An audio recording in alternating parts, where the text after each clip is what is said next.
Okay, take two. I just did a whole video on tuning the guitar. Only I forgot to press record. So let's try again. Yeah, definitely recording now. Right, tuning the guitar. The basic notes are E, A, D, G, B, and back to E. Okay. Now you want to hit those notes on the snark. This is just it, so you can see it. And you just play the string, and if it comes to the bar there, then it's fine. If it's too sharp, it'll look like that, and you need to lower it. If it's too flat, might be the wrong note. From D sharp, you go up until you get to E.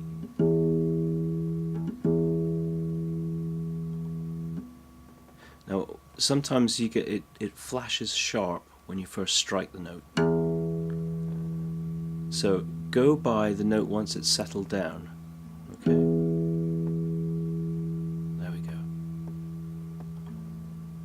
When it's settled down and it's in position, then you know you're okay. So you just repeat that for the different strings.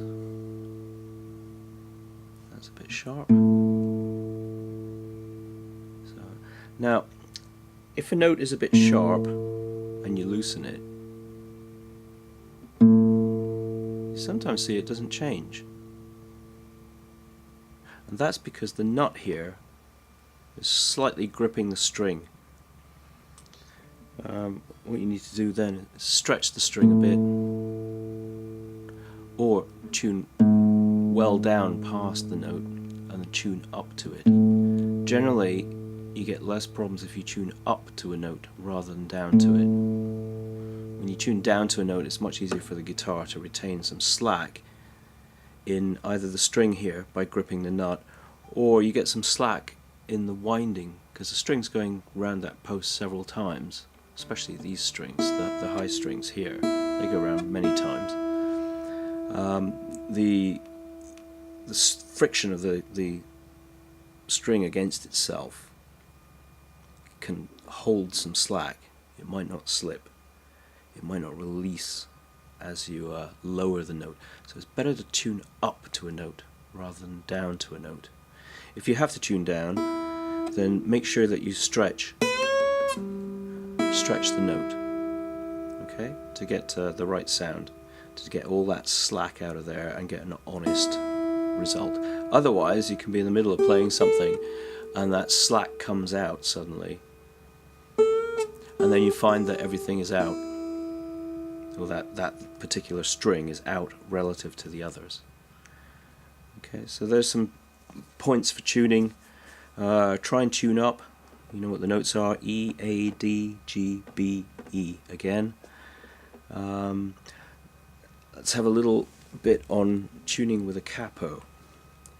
What happens, especially with like the spring-loaded Dunlop capo that you've got, is that it puts a lot of pressure.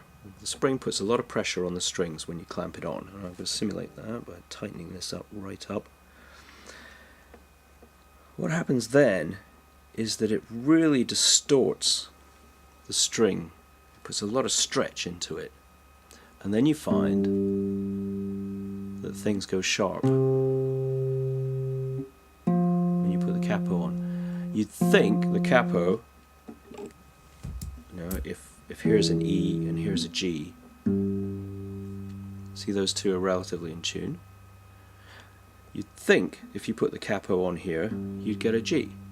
But because there's an incredible amount of tension, a lot of pressure in the spring-loaded ones, especially on this string, this is the one that tends to get distorted more than anything else. If I can simulate the effects of that pressure, if I fret the note and play it, okay, that's in tune. Now if I press really hard,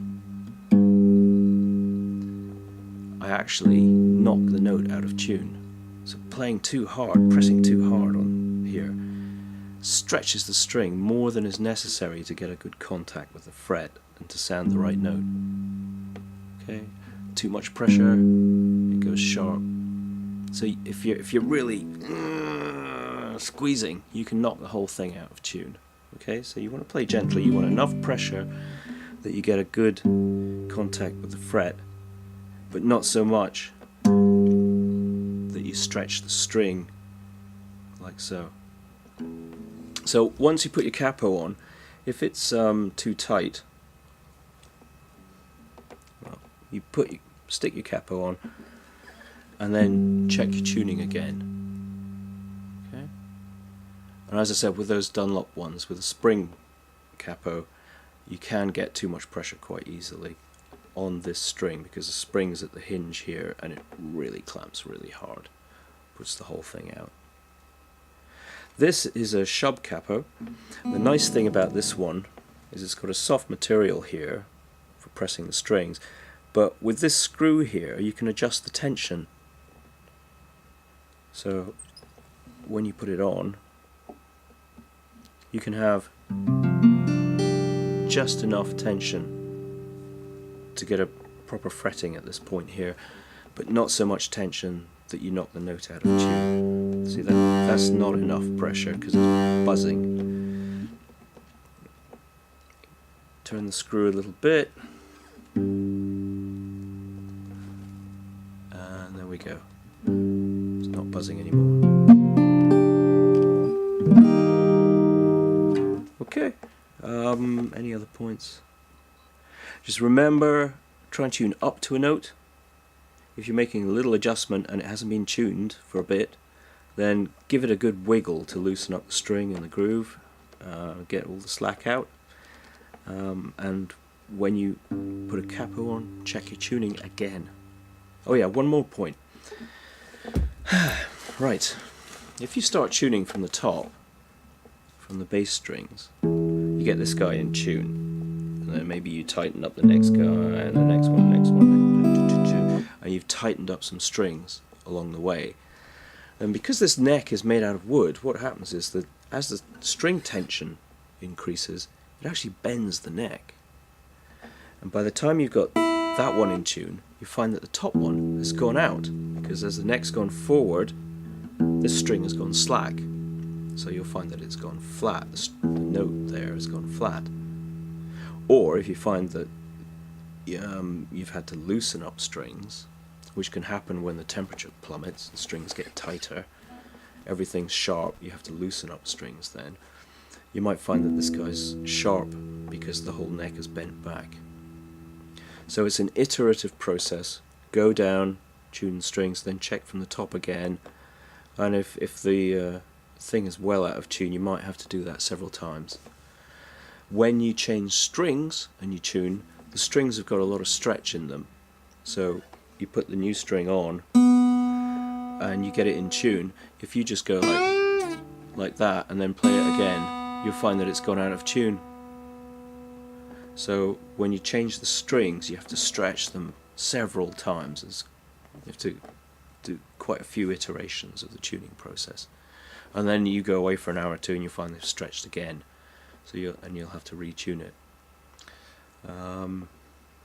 Anything else? Well, I think that'll do for now. If you've got any questions, give me a shout, of course, and try and help out. Okay, bye for now.